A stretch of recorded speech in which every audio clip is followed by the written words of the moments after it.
안녕하세요. 블렌디트입니다. 지난 영상 이제 찍은 지 4일째 새로운 영상을 한번 찍고 있는데요. 그냥 라이브로 너무 날 것 그대로 얘기하는 것보다는 한번 자료는 한번 정리해보고 올려보면 어떨까라는 생각을 좀 하다 보니까 오히려 허들이 좀 생기네요. 요즘에 클럽하우스가 인기여서 그냥 있는 그대로 날 것 그대로의 얘기들을 좀 생생하게 하는 게 좀 더 인기라고 하고, 뭐 저도 처음 이걸 시작할 때 그런 식으로 얘기하기 위해서 했던 건데, 오히려 몇 번 하다 보니까 조금 더 정제됐으면 좋겠다. 더 날 것 그대로도 좋지만 그거는 이제 나중에 좀 더 구독자들이 많아져가지고 라이브로 채팅하면서 인터랙티브하게 할 수 있을 때 그렇게 하고, 지금은 조금 더 일방향적인 전달이다 보니까 조금 더 정제된 내용들을 하면 어떨까? 라는 생각을 조금 하게 되다 보니까 부담이 되네요. 그러다 보니까 바로바로 얘기를 못하게 되고 어느 정도는 자료를 좀 만들어서 해야 되지 않을까라는 생각을 하게 되다 보니까 며칠 좀 지나서 영상을 올리게 됐는데요.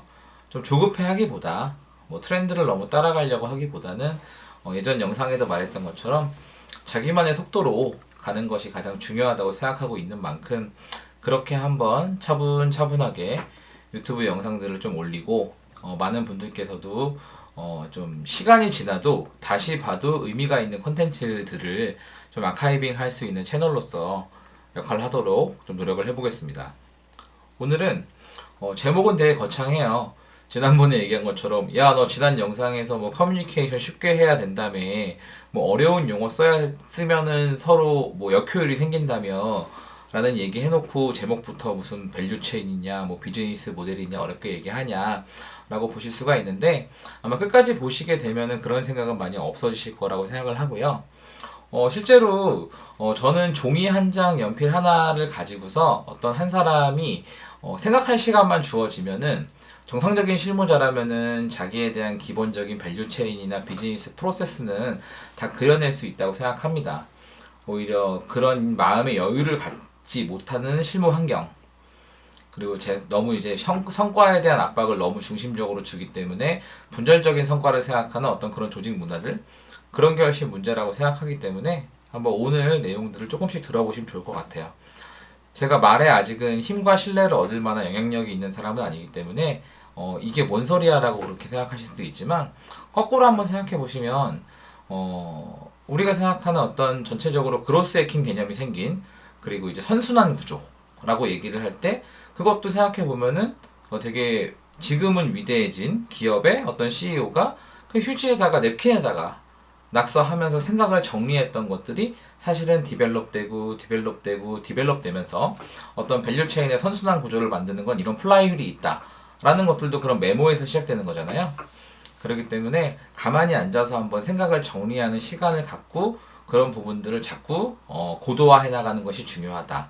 근데 그 출발은 상당히 상식적일 수 있다 라는 것들을 같이 이해해 보는 시간이 되면 좋겠습니다. 넘어가 볼까요?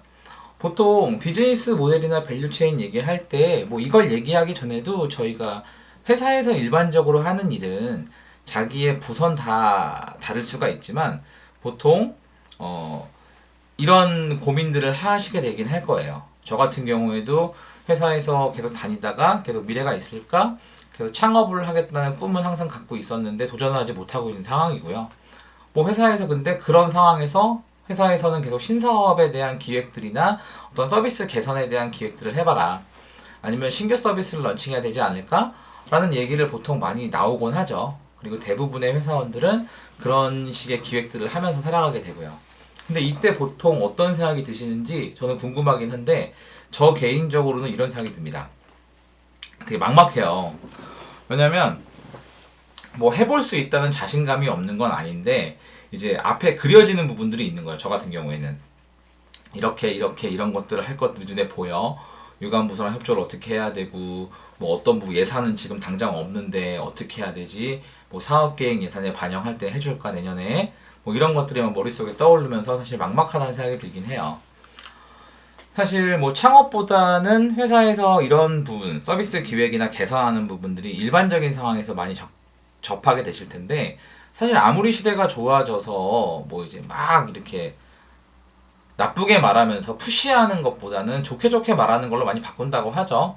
뭐 좀 저는 동의하진 않지만 MZ 세대에 관련된 뭐 특성들을 막 얘기하면서 그렇게 문화가 바뀌고 있다라고 하지만 사실 그거는 세대론적인 문화가 아니라 당연히 그렇게 인간 대 인간으로 당연히 가야 되는 문화의 변화의 흐름인 거고요. 근데 아무리 그렇게 말한다고 해도 사실 지시받는 사람은 이렇게 느낄 수밖에 없어요. 되게 왜냐면 어쨌든 위계 관계에서 오는 지시인 거고 그거에 대한 성과를 내야 된다는 부담은 일반 어느 정도의 책임감이 있는 실무자라면 당연히 있을 수밖에 없거든요. 그렇기 때문에 많은 리더분들께서는 이런 지점들을 좀 이해해 주시기 바랍니다. 그래도 뭐 우리가 이렇게 부담을 갖지만 두렵기도 하지만 이런 것들이 우리가 사는 현실이고 그러려면은 이왕이면 어느 정도의 기본은 이해하고 있으면 좋겠다는 마음으로 이 영상을 한번 만들어 보고 있고요. 저도 나중에 이 영상을 돌려보면서 혹시 나는 그때보다 얼마나 발전했지? 하는 자기 검열용으로 열심히 써보려고 합니다.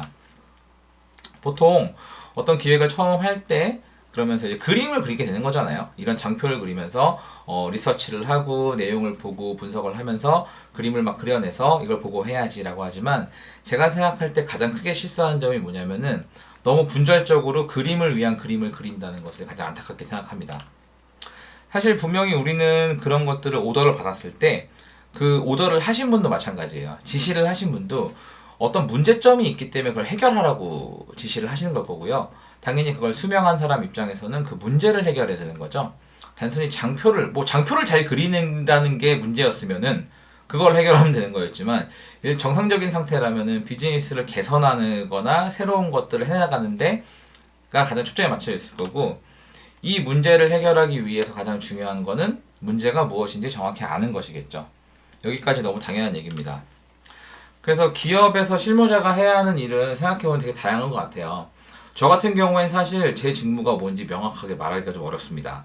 뭐 기획자, 아니면 마케터, 뭐 아니면 또 뭐죠, 나는 브랜드 매니저, 뭐 누구는 뭐 또 운영 무슨 담당자, 나는 CS 담당이다. 이렇게 말할 수 있겠지만 저는 사실 아직까지도 제가 너의 직무는 뭐냐라고 할 때 뭐라고 말하기 좀 어려운 것 같아요. 근데 사실 저는 그 구분도 크게 의미 없다고 생각하는 거는 어떤 조직 체계에 대한 구조성을 위해서 너는 HR이야, 너는 뭐 총무야, 너는 뭐야, 그리고 이들은 묶으면 경영 지원이야, 그리고 너는 영업이야, 너는 마케팅이야, 너는 뭐야 라고 하는 것도 사실 효율을 위해서 조직 체계를 만든다고 하지만 어느 순간 이게 오히려 비효율을 만들기도 하잖아요. 결국에는 직무 전문성에 따라서 우리를 다양하게 구분해야 된다고 생각하지만 저는 그렇게 생각하지는 않는 게 결국에는 기업에 있는 사람들은 둘 중에 하나의 일을 하게 되는 거라고 생각해요. 돈을 버는 일을 기획하거나 아니면은 돈을 아끼는 일을 기획하거나 이게 경영지원부서 쪽에서 이런 말씀드리면 좀 이해가 안 될 수 있는데 저는 HR 스터디 할 때도 계속 그 담당자분들한테 그런 얘기를 현업 입장에서 많이 했었어요. HR이 단순히 이제 채용을 한다. 채용을 하는 이유는 뭘까요? 결국에는 사람이 부족한데 사람을 뽑아서 그 사람을 이용해서 우리가 드리는 인건비보다 더 많은 성과를 창출하라는 의미잖아요. 그러면 결국 채용도 돈을 버는 일을 기획하는 거예요. 생각해 보시면. 그리고 HRD 사람을 계속 성장시켜 나간다. 이것도 생각해 보면은 이 사람들이 계속해서 성과를 더 잘 내서 우리가 드리는 인건비라는 비용을 대비해서 더 높은 퍼포먼스를 내거나 아니면은 그것보다 못하고 있을 때 어떤 돈을 아끼는 형태로서의 역할이 진행된다는 거죠. 그래서 경영지원부서라고 해서 뭐 돈을 버는 일과 아주 멀리 떨어져 있는 건 뭐 단계를 한 두 단계 뛰어넘어 가지고 관계가 있을 수도 있고 뭐 총무 같은 경우에는 예를 들면 뭐 종이 뭐 이제 문서 프린트되는 문서 같은 것도 문서되는 양을 줄이기 위해서 관리할 수 있는 프로그램들을 도입해 가지고 너무 과다한 문서가 프린트돼서 낭비되지 않도록 하는 걸 관리한다든지 좀 다른 방식 아니면 종이가 아예 인쇄가 되지 않도록 어떤 협업 툴을 도입해 가지고 뭐 종이 문서가 굳이 뭐 발생되지 않도록 하는 것 그런 것도 결국에는 돈을 아끼는 일이고 그 돈을 아낀 것은 결국 회사의 비용을 절감함으로써 돈을 버는 일이 되는 거잖아요. 그렇기 때문에 뭐 우리가 하는 일은 기본적으로 다 돈을 버는 일이라고 생각해요. 그런 관점에서 문제를 이해를 하고 생각을 해야지 좀 더 기업 관점에서 의미 있는 일을 하게 된다. 이런 관점을 전혀 없이 일을 하게 된다면 너무 명분에 치우친 일이나 이런 기업의 기본적으로 돌아가는 생리에 맞지 않는 사고를 가지고서 일을 한다면은 뭐 우리가 표현하는데 그림을 그린다고 하는 거고 그냥 예술을 한다 라고 표현받을 수 있겠죠. 그래서 물론 말씀드린 것처럼 예외도 있어요. 자기가 뭘 하는지 모르고 하는 사람도 있고 그냥 시키는 대로 하는 사람도 있을 수 있지만 되도록이면 기업에서 돈을 받는 사람들은 양심적으로 이렇게 일하지 말고 기본적으로 내가 돈을 받는 만큼 그 이상의 퍼포먼스 내는 게 기본이다 라는 마음으로 일을 하면 어떨까 하는 말씀을 먼저 한번 드려보고요. 그럼 당연히 돈을 벌거나 돈을 아끼거나 라는 게 우리가 하는 일이라는 거죠. 그러면 이렇게 하기 위해서 무엇부터 공부하면 좋을까? 이거 하나로 저는 정리된다고 생각합니다. 우리 회사는 어떤 밸류체인 상에 있고 그 밸류체인 상에서 어떤 비즈니스 모델로 돈을 벌고 있는 걸까? 라는 거에 대한 이해에서부터 내가 할 일을 찾으면 된다고 저는 생각합니다. 그래서 근데 이걸 하려고 할 때 막 되게 어려운 책을 공부해야 되고 저는 뭐 경영학과가 아닌데 경영학부터 다시 배워야 할까요? 이런 게 저는 전혀 아니라고 생각해요. 오히려 그 회사에 대한 도메인 난리지나 그 회사에 대한 전문성은 한 2, 3년만 일했다면은 본인이 가장 잘 알고 있는 거예요. 그렇기 때문에 자꾸 뭔가 새로운 거를 너무 이제 이론적으로 공부하려고 하지 말고 인간이 사는 세상사에 상식적으로 이해했으면 좋겠다. 그리고 제가 지금부터 얘기 드릴 어떤 기본의 사고의 방식도 그냥 누구나 제가 말씀드리는 게 아니라 가만히 앉아서 본인이 종이와 펜을 들고서 생각해 볼 수 있었다면은 충분히 다 할 수 있는 이야기라는 점을 먼저 생각하시고서 따라와 주셨으면 좋겠어요. 그럼 지금부터 한번 시작해 보겠습니다. 뭐 쉬운 예시부터 함께 해야지 이해가 쉽겠죠. 일단 동네에 오프라인 비즈니스 중에서도 가게, 어떤 특정 가게를 운영하는 사장님이라는 걸 예시로 들면서 한번 얘기를 해볼게요. 동네에 좋아하는 고깃집이 있습니다. 아니면 내가 그냥 고깃집 사장이라고 할게요. 그러면 고깃집 사장은 누군가한테 물건을 파는 거냐면 고객한테 물건을 파는 거죠. 어떤 고객? 고기를 좋아하시는 고객님들. 그러면 내가 어떤 고기를 따 가져와서 맛있게 팔 수 있는 거를 구성을 한 다음에 가격표를 만들고 그거에 대한 가격을 동의하시는 분들이 업장에 오셔서 맛있게 고기를 드시고 나시면서 집에 가시는 길에 이제 결제를 해주십니다. 결국에는 어렵게 이해하실 필요가 없어요. 내가 준비한 사업을 누군가가 가격을 부담해서 사준다. 그래서 우리 회사의 총 매출액은 그런 우리의 고객이 최종적으로 부담하는 가격의 총합, 이게 매출 총액이다. 그냥 여기서 저는 이것만 이해해도 충분한 지점이 있다고 생각해요. 나의 고객은 누구지? 라는 부분만 이해하고 나는 그 가격에게 얼마에 팔 수 있지? 마지막에 그 판 가격이 내가 준비한 가격 비용보다는 많이 받을 수 있어? 만 정상적으로 이해해도 충분하다는 거죠. 이걸 실무로 갖고 들어와도 아까 HR 얘기한 것처럼 나는 급여를 얼마를 받고 있는데 내가 채용을 몇 명을 할 수 있고 이 채용한 애들이 들어와서 또 성장시키는데 온보딩 시키고 성장시키는데 얼마가 들겠지만 얘네들은 최종적으로 아웃풋을 얼마가 낼 만한 인재들을 내가 어떤 스크리닝 기준으로 뽑아야 돼. 뭐 똑같다는 거죠. 그렇기 때문에 이 지점만 이해해도 충분한데 어쨌든 근데 거꾸로 돌아가서 이 고깃집 사장님이 이 가격 수용성을 만들기 위해서 해야 되는 액션들을 역산해서 한번 보면은 이렇게 됩니다. 먼저 가게가 필요할 거잖아요. 그럼 당연히 가게에 뭐 자기가 뭐 금수저여가지고 자기가 상가가 있어. 내 상가에서 직접 운영할 때는 아니겠지만 일반적인 상황에서 보자면 가게 임대를 해야겠죠. 근데 임대를 하기 위해서는 뭐 자기가 직접 뛰어다닐 수도 있지만 건물주분들을 직접 만나기보다는 공인중개사를 통해서 거치게 되죠. 그러면 벌써 우리 고깃집을 하기 위해서 두 가지 상태계가 연결이 됩니다. 공인중개사분을 만난다는 거. 그럼 공인중개업이라는 산업이 있는 거고요. 그 옆에는 이제 건물주라는 분들이 있는 거예요. 사실 그러다 보니까 사장님들께서 여기서 뭐 장표에는 없지만 한 단계 나가면은 상권 분석이라는 개념까지 같이 들어가면서 내가 임대료가 적정한가라는 걸 분석하게 되는 거죠. 어쨌든 기본적으로 오프라인 매장을 열게 된다면은 부동산과 연계되는 부분이 없지 않아 있습니다. 내가 열심히 그런데 이제 좋은 임대 그 건물주를 만나가지고 내가 원하는 최적의 조건에 어떤 가게를 구했어요.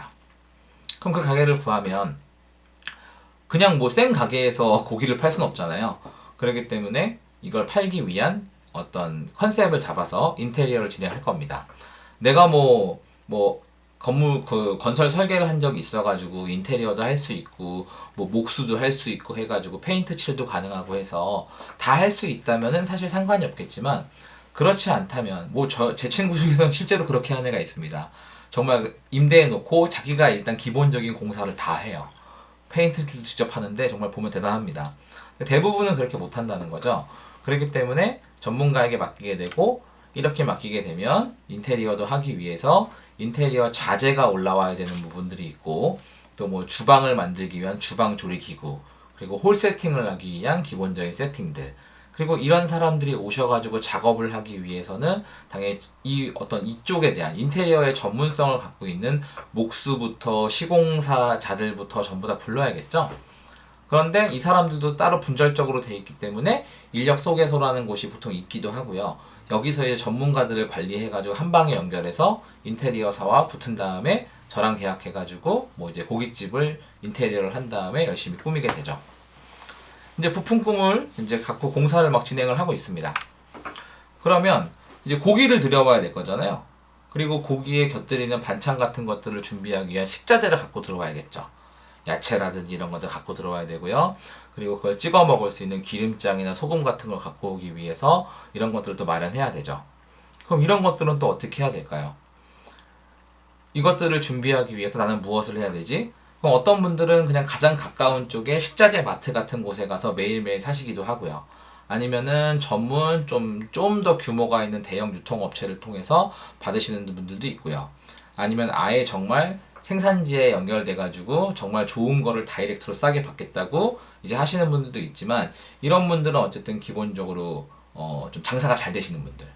그래서 그래야지만 이제 좋은 가격으로 또 이제 가져올 수 있는 협상력이 생기는 거고요. 이렇게 고깃집 하나 하려고 하는데 벌써 이 3단계만 살펴보더라도 부동산 구하기 위해서 공인중개업과 임대사업과 연결되는 부분이 있고, 인테리어를 하기 위해서 인테리어과 건설 시공과 연결되는 부분이 있고, 그리고 정상적으로 내 원래 상품인, 정말 내가 원래 팔려고 했던 상품인 고기를 팔기 위해서도 식자재라든지 식자재의 생산과 유통에 관련된 부분과 엮이게 되는 부분들이 있습니다. 여기서도 아까 말씀드린 것처럼 근데 고기를 누군가 유통업자로부터 받아요. 근데 그 유통업자도 생각해보면은 식자재 원산지가 있겠죠? 그리고 아까 이제 봤지만 인테리어 할 때 시멘트가 올라오고 나무가 올라오고 이런 자재가 있다면은 인테리어 자재의 원산지도 있을 거잖아요. 나무를 어딘가에서 키워서 그것들이 다시 한번 우리들이 쓸 수 있는 재료 형태로 가공된 다음에 왔을 거고요. 이런 부분들에 대한 원산지까지 연결되어 있는 게 쭉 밸류 체인화가 되어 있는 거죠.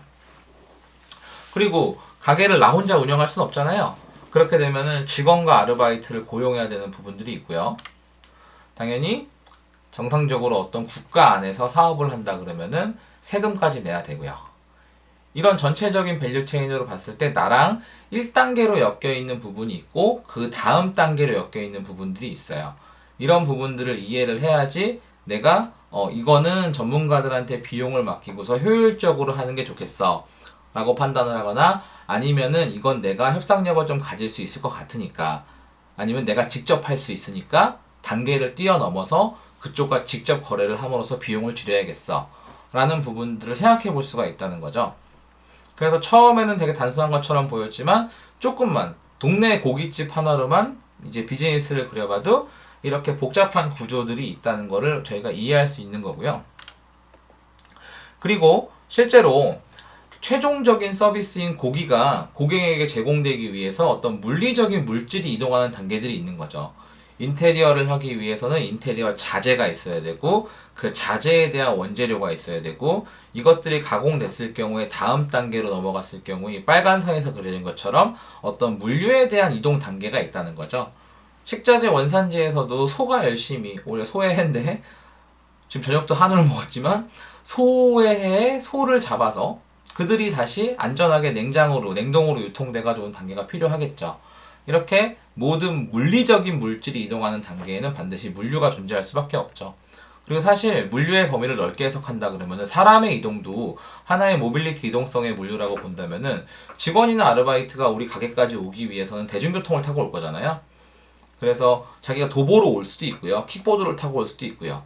그렇기 때문에 고깃집 하나가 운영됨에 있어서 연관되어 있는 밸류 체인들이 되게 다양할 수 있다는 거예요. 이런 부분들을 생각해야 되는 거고, 뭐 유통이라는 것도 생각해 보면은 최종 소비자까지 도착하는 밸류 체인을 편리하게 만들어서 그 편리성을 가지고 더 자기들이 가치를 밸류를 더한 다음에 가격을 올려서 다음 사람한테 넘기는 구조인 거잖아요. 그래서 실제로 고객은 가장 오른쪽에 최종 소비자는 고객인 것처럼 보이지만 고깃집이 그 식자재 유통망 입장에서는 고깃집이 고객이 되는 거고요.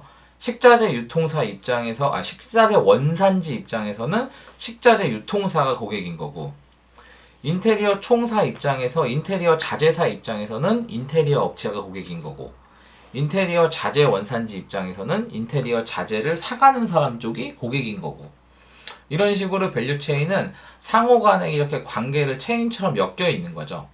우리는 최종 소비자로서 생각하거나 아니면 내가 그냥 단순하게 어떤 이 밸류 체인의 한 구석의 사람으로서 생각하게 되지만, 이런 부분을 한 번 더 전체적으로 그려보게 되면은 내가 어떤 지점들에 대해서 건드리면 돈을 더 벌 수 있겠다, 아니면은 돈을 더 아낄 수 있겠다라는 부분들을 금방 좀 캐치하기가 쉬워진다는 거죠.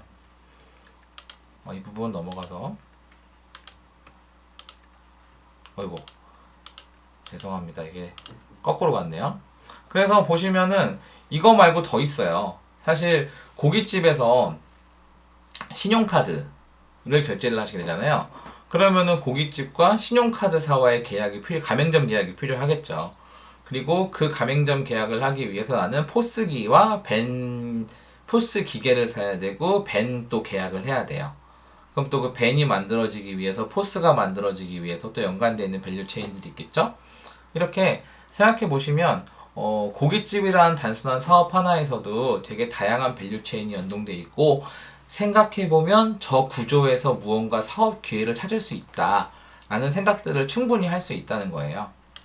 보면 뭐 너무나 옛날 얘기처럼 보이지만 이런 부분들, 내가 우리 동네 고깃집을 하나 이제 할 때 내가 해보니까 어떤 산업에 대한 표준을 잡았어, 이 밸류 체인을.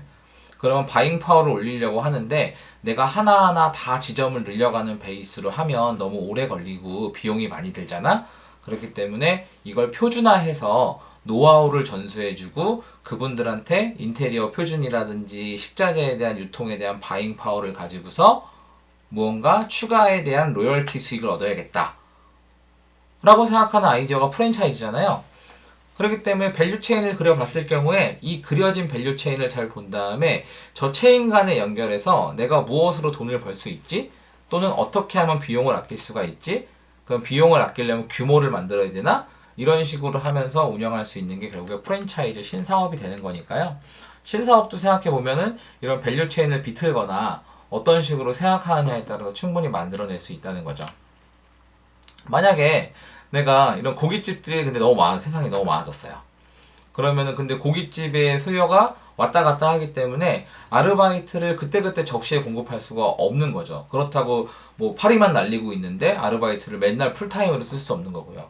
이런 문제점 페인 포인트를 이 밸류 체인에서 찾았다면은 어떤 사람은 아르바이트 인력 속의 플랫폼을 만들어서 요 간의 밸류 체인에서만, 뭐 인테리어 같은 경우에도 그냥 단순으로 힘만 쓰는 이용직 같은 경우에는 인력 소개소가 있는데 여기다가 인력 소개 플랫폼이라는 밸류 체인을 끼워 넣어가지고 자기가 중간에서 중개 수수료를 받으면서 하는 것도 하나의 신사업 모델이 될 수가 있는 거죠. 그렇기 때문에 이렇게 하나 그려봐도 다양한 아이디어가 나올 수 있다는 것. 결국 신사업이나 서비스의 기획은 밸류 체인의 문제를 비틀어서 해결하는 데서부터 레거시 비즈니스를 좀 뛰어넘을 수 있는 무언가의 사업 모델을 만들어내는 거다 라고 쉽게 생각해 보시면 좋겠어요. 이걸 너무 어렵게 이해하려고 생각할 필요가 저는 개인적으로 없다고 생각합니다. 만약에 이 고깃집 사장님이 맛집이 됐어요. 뭐 자기가 원하던 대로 너무 맛집이 돼가지고 사람들이 너무 잘 찾아주셔. 근데 이제 홀이 너무 부족한 거야. 그렇다고 내가 갖고 있는 가게 위치가 너무 좋아가지고 조금만 확장을 하거나 옆에 별관을 얻으면은 너무 비용이 많이 드는 거죠. 그래서 그렇게 하기엔 좀 부담스럽고 갑자기 또 수요가 꺼지면 그게 다 자기한테 손실로 돌아올 수 있기 때문에 그렇게 못하고 배달 서비스 검토를 하기 시작하세요. 그럼 그분은 이런 고민들을 하시겠죠. 아, 주문을 어떻게 받아야 되지? 주문받은 것은 어떻게 배달을 시켜야 되지? 그리고 이제 이렇게 주문된 거는 포장을 또 어떻게 해서 보내드려야 하지? 이런 것들을 고민하시게 될 거잖아요. 그러면 이제 처음에는 단순하게 유선 전화로 할 수도 있고요. 일반적이었죠, 이게. 최근에는 사람들이 배달의 민족, 쿠팡이츠 같은 게 생겨서 너무 당연하게 생각하고 있지만 옛날에 기본적으로 배달은 유선 전화를 통해서 배달하는 게 기본이었습니다. 그리고 사실 그 다음에는 배달원을 고용을 하시겠죠.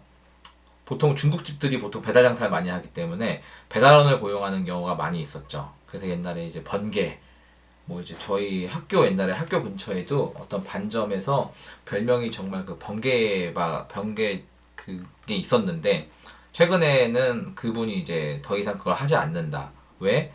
다음에 나올 얘기겠지만 그런 것 때문에 더 이상 하지 않는다는 얘기를 듣고 좀 마음이 아픈 적이 있었는데 어쨌든 이런 게 필요하겠죠. 그리고 포장 자재를 구입해야 될 거잖아요. 어떤 좀 요즘에 사회적인 문제가 되고 있지만 어쨌든 간 그릇을 다시 회수해 오려면은 생 그릇을 뒀다가 그 그릇을 회수하지 못하면은 다 자기의 비용이 되기 때문에 최대한 비용이 싸면서 일회용으로 보내고서 더 이상 신경 쓰지 않을 수 있는 포장 자재를 구입하게 될 겁니다.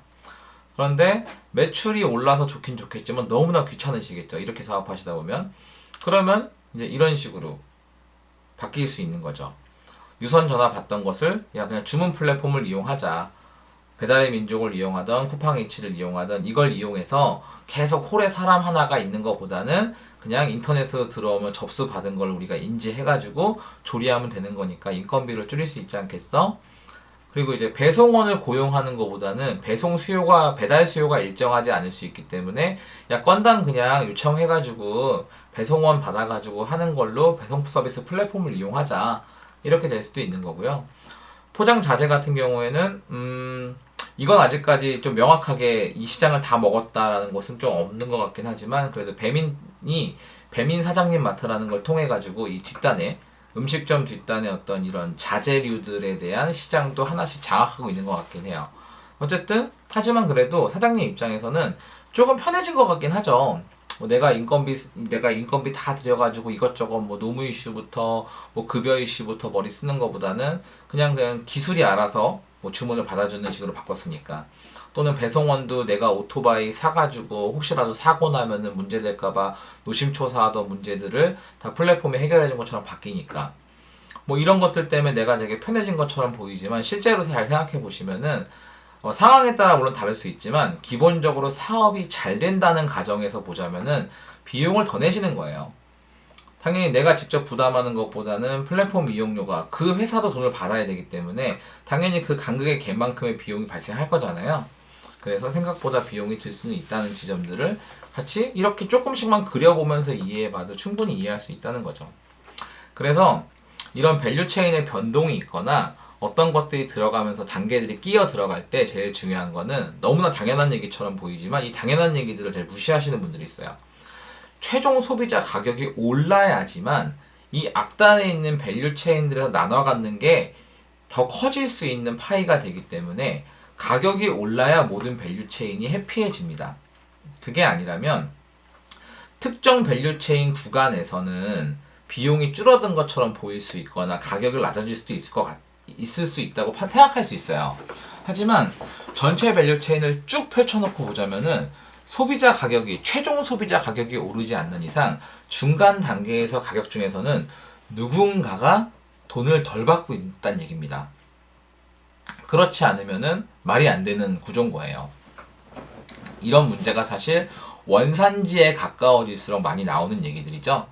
왜냐하면 원산지 쪽이 가장 대량으로 무언가를 생산하고 채취하는 구조에서 대량 물류가 일어나면서 옮겨지면서 분배되고 가공되기 때문에 규모의 경제는 이쪽에서 가장 크게 일어날 수밖에 없는 거죠. 그런데 이쪽이 그렇기 때문에 가장 뭔가 내가 너희 걸 많이 사기 때문에 또는 원산지에서 약간 낙후되어 있는 경향이 강하기 때문에 좀 더 그런 부분에서 충분한 정당한 대우를 받지 못하고 일을 하는 케이스가 많이 발생을 하죠. 그리고 중간에도 마찬가지고요. 위로 올라갈수록 최종 소비자 단을 꽉 잡고 있는 사람들이 최종 가격을 부담할 수 있는 사람들을 중간에 틀어쥐고 있는 거기 때문에 이걸 통해서 내가 수익을 더 보겠다고 말을 하는 순간 타 밸류 체인들은 자기가 받아야 될 가격을 적당하게 받지 못하고 정당하게 받지 못하고 줄어들 수밖에 없는 구조가 나오는 거죠. 이게 뭐 복잡하게 생각하시지 않아도 당연히 기업은 각각 밸류 체인 상에 있는 모든 기업과 주체들은 당연히 동일한 시간과 동일한 비용을 투입했으면 자기가 가장 많은 돈을 벌고 싶어 하는 거고, 그거는 밸류 체인 상의 자기의 영향력에 의해서 결정되는 것이기 때문에 가격이 최종 소비자 가격이 오르지 않았는데 마치 모든 밸류 체인이 혁신될 것처럼 말하시는 어떤 그런 창업가 분들을 저는 가장 우려의 눈빛으로 바라봅니다. 뭐 그래서 디스카운트를 많이 친 다음에 이것도 가능합니다. 뭐 언젠가 이게 공원 이익이 커지면 무조건 커질 수 있을 것입니다. 그럴 수 있는 서비스가 분명히 있긴 있어요. 그건 어떤 서비스냐? 유형의 서비스가 붙지 않는 무형적인 서비스로만 모든 원가가 들어가는 것들은 당연히 규모가 성장하면 가능합니다. 근데 서비스에 1대1로 인건비가 붙어버리거나 서비스에 1대1로 어떤 실제 우리 물리적인 머테리얼들, 여기 예를 들면 고깃집 같은 경우에 고기, 야채, 소스 이런 것들이 무조건 1대1로 담보됐을 경우에는 그렇게 생각보다 드라마틱하게 좋은 성장은 나오기가 어렵다. 왜냐면 규모의 경제라는 거를 다들 너무 쉽게 말씀을 하시지만 인터넷 서비스처럼 되게 전체적인 서비스가 그냥 인터넷으로만 이용해서 무형이어서 어떤 클릭을 하거나 무언 서비스를 구매를 할 때 뭐 대표적으로 컨텐츠 서비스겠죠. 이런 무형의 서비스가 아니라면 유형의 무언가가 반드시 서비스에 1대1로 투입될 수밖에 없는 구조라면은 한계 마진율이 높을 수가 없어요. 그래서 가격이 낮아진다라는 의미는 일반적으로는 누군가 그 밸류 체인 상에서 한계 마진을 강요받고 있다는 거예요. 그래서 이것을 뭐 어떤 분들은 쉽게 그냥 갑질이라고 표현하기도 하죠. 만약에 쉽게 보시면 이렇잖아요. 요즘에 이제 코로나 때문에 많이 이슈가 됐지만 이제 오프라인에 사람들이 못 오세요.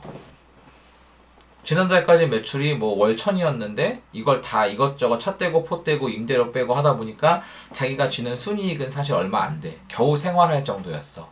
그런데 사람들의 이동 수요가 줄어들다 보니까 확 줄어든 거죠.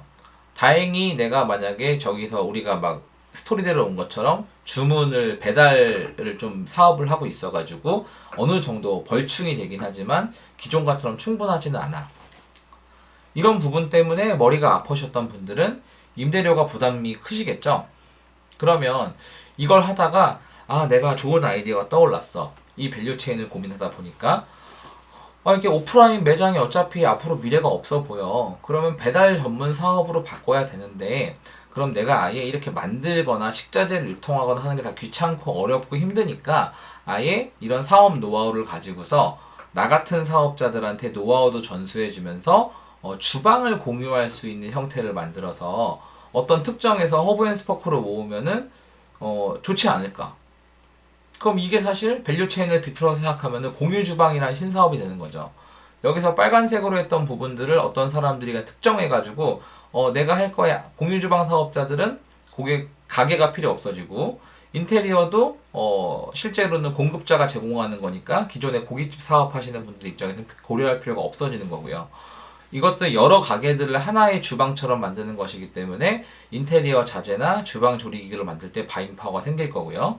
그리고 물론 나한테 입점하는 사람들이 고깃집만 들어오는 게 아니라 뭐 고기라든지 어디 이탈리안 푸드라든지 여러 가지가 있겠지만 기본적으로 야채나 소스류 같은 거는 공통적으로 쓸 수 있는 부분들이 있을 거기 때문에 식자재에 대한 유통 바잉 파워가 생기겠죠.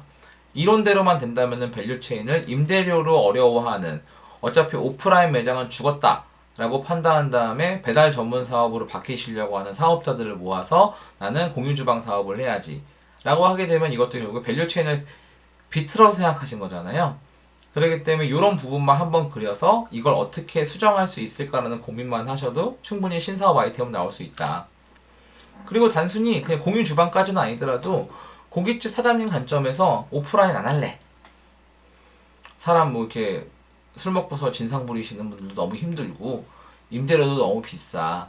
나중에 돈 모아서 내가 상가를 사서 임대료가 없을 때까지 전까지는 그냥 오프라인 이 매장을 좀 줄여버리고 주방 공간만 가지고서 내가 배달 전문점으로 해볼래 라고 하실 수도 있잖아요. 사실 근데 이렇게 바꾸시는 건 아까 공유 주방이랑은 많이 다릅니다. 밸류 체인이 바뀌는 게 크게 없어요. 사실 아무리 주방만 있다 그래도 홀이 없는 식으로 바뀌게 되는 거지, 주방은 있어야 하잖아요. 그럼 당연히 그 주방을 빌리기 위한 공인중개사와 임대업자는 똑같이 건물주의 누군가는 사실 계약을 하셔야 되는 거고, 주방 인테리어라든지 이런 것들을 당연히 직접 하셔야 되는 거고, 들어와야 되는 식자재 유통 자기가 기존에 하던 대로 하지만 그냥 판매하는 방식이 한쪽을 포기하고 한쪽으로 집중하겠다고 결정을 하신 것 뿐인 거지, 실제로는 전체 밸류체인은 변하는 게 없는 거죠. 그래서 되게 큰 변화처럼 보이지만 실제로는 오프라인 접객 매장 관련된 비용이 줄어드는 것 이외에는 크게 다른 바가 없다. 여기까지 살펴봤을 때 보시면 뭐 가장 이해하기 쉬운 고깃집 모델로서 말씀을 드렸지만, 고기를 방금 먹고 와서 그런지 뭐 이제 이런 말씀을 드렸지만, 이거 상식적으로 생각해 보시면 충분히 다 이해가 가능한 지점들이세요. 뭐 어렵게 이해할 부분들은 없잖아요. 되게 상식적이고 당연한 얘기들이니까. 그래서 저는 이제 저와 관련된 업무를 하시는 분들과 서비스 기획이나 개선들을 진행해야 되는 회의들이 좀 있어요. 그러면 사실 그분들이랑 회의를 하기 전에 제가 먼저 그 밸류 체인에 대한 프로세스 또는 이해관계를 그려봐요. 단순하게 이제 정말 이건 단순히 서비스에 대한 부분만이 아니라 서비스 전체를 그려본 다음에 그게 IT 프로덕트로서 뭔가 개발을 해야 될 때도 고객들은 이런 식으로 움직이고 이 서비스를 공급해 주시는 분들은 이런 식으로 액션이 일어나야 되지. 그러면 제가 이해하는 것들은 제가 이해하는 언어로 적어서 명기를 해보고 가서 한번 회의 때 설명을 하고, 제가 모르는 것들은 정확히 이해를 요청을 드리고 그쪽에서 저희 쪽에서 파악하고 있지 못했던 이슈 사항들에 대해서 정리하는 것을 가장 먼저 그려보고요. 그 이해관계를 한번 쭉 정리를 해봅니다. 그러면 대충 답이 나와요. 어느 뭐 완벽한 답은 아니지만 이게 해도 되는 거구나, 아니면 진짜 이거는 하면 큰일 나겠다 라는 부분들이 어느 정도는 그려집니다. 근데 그 판단의 기준은 뭐냐? 최종적으로 우리 회사에 이익이 될 수 있는가, 아니면은 비용의 절감의 지점이 있는가를 판단하게 되고요. 뭐 그래도 사실 보통 실무자라는 게 자기가 주도적으로 일을 하기도 하지만 일반적으로는 이제 위에 오더를 받아서 일을 하게 되는 거니까요. 그럴 때는 아무리 봐도 이게 답이 없는 경우가 있거든요.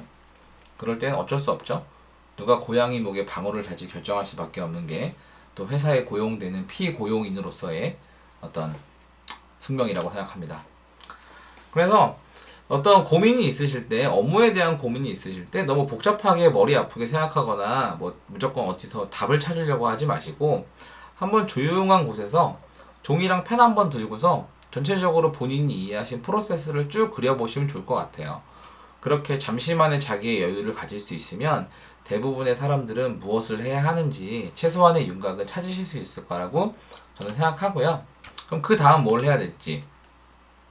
기획은 기획일 뿐이에요. 근데 저 밸류 체인 아무리 그려놓고 이해했다고 해서 또 저 밸류 체인의 어떤 부분을 틀으면 이런 식으로 바뀌겠지, 아무리 시뮬레이션하고 돌리고 가설을 검증을 했다고 해도, 아무리 열심히 이걸 뭐 소비자 반응을 검증하기 위해서 FGI를 하고 FGD를 하고 돈을 들이고 뭘 하고 했다고 해도 결국에는 실행하지 않으면 검증되지 않아요. 그렇기 때문에 기획을 통해서 최대한 어떤 리스크 지점들은 많이 판단을 해보되, 결국에 정답은 냉철하게 실행하고 검증하는 것 이외에는 어떤 왕도도 없다 라는 지점들을 모두 이해하시면 좋겠고요. 보통 이렇게 하는 것을 너무 힘들어 하다 보니까 실행이나 운영을 좀 등한시하거나 하지 않으려고 피하는 문화가 있는 조직이 사실 서서히 무너지고 있는 거라고 저는 생각하고요. 보통 이런 걸 안 하기 위해서 굉장히 무슨 꽃놀이패가 있는 것처럼 비법을 찾다가 보통 대부분은 주와 인마에 빠지게 되는 게 사실 많은 기업들이나 실무자들이 반복하고 있는 하나의 안 좋은 루틴인 것 같아요. 이런 루틴은 빨리빨리 깨버리는 게 좋겠죠? 사실 사업이라는 게 잘 되면 당연히 경쟁자가 나타나는 게 숙명이죠. 돈을 벌 수 있는 곳에 돈이 잘 벌리니까 분명히 나눠 먹을 파이가 있다고 생각하고 후발주자가 들어오건, 아니면은 뭐 어떤 경우에는 자본력과 생산력을 가지고서 밀고 들어오는 분도 있겠지만, 또 잘 못할 경우에는 적자가 지속되거나 망하는 것도 사실은 어떤 이런 기업이 시계열적으로 흘러가면서 숙명 같은 일이라고 생각해요. 근데 가장 피해야 하는 액션이 뭐냐면, 기획을 굉장히 잘했을 수도 있고요, 초기 실행을 잘했을 수도 있어요. 근데 이런 시장 환경의 변화 때문에 분명히 뭔가 문제가 생기는 지점들이 발생할 수 있습니다. 이때는 반드시 그 매몰 비용 아깝다고 생각하셔가지고 회사 자체가 매몰돼 버리는 것보다는 아니다 싶은 지점이 판단되면 빨리 리스크를 검토해가지고 쪽팔림을 감수하더라도 빨리 그만하는 게 좋다고 생각해요. 전 사실 그래서 LG전자가 스마트폰 사업 철수했을 때 되게 그 용기가 멋있었어요. 우리나라 대기업의 특성상 그것도 이제 얼마 이제 물려받으신 지 얼마 안 된 오너가 사업을 잘 되게 만들어야 되는데 성공 사례를 갖고 오는 게 아니라 사업을 이제 뭔가 좀 접었다. 뭐 표현을 좋게 하면은 뭐 이제 지금 얘기한 것처럼 되게 저는 좋은 판단이었다고 판단하는데 여기까지 의사결정할 때 정말 힘들었겠죠. 네, 그렇지만 계속해서 매몰 비용에 매몰되는 것보다는 쪽팔림을 감수하더라고 그만할 땐 그만해야 한다. 근데 이런 부분들도 아까 말씀드렸던 전체적인 밸류 체인을 한번 생각해보고 그 밸류 체인 쪽에서 나의 비즈니스 모델은 무엇이었지라는 부분들을 잘 점검하시면서 하면 어떨까 그런 생각이 드는 하루였습니다. 오늘도 뭐 짧지 않은 시간 시청해주셔서 감사드리고요. 해당 내용은 좀 더 이해하기 쉽게 계속 정리한 다음에 장표를 고도화시켜서 한번 산업별로도 한번 분석해보고 비즈니스 모델에 관련해서 많은 서로 대화해 나가면서 좋은 지점들을 찾는 컨텐츠로 발전시켜 나가면 좋겠다는 생각을 한 하루였습니다. 오늘 긴 시간 시청해주셔서 감사드리고요. 남은 설 연휴도 즐거운 시간 되시길 바라겠습니다. 감사합니다.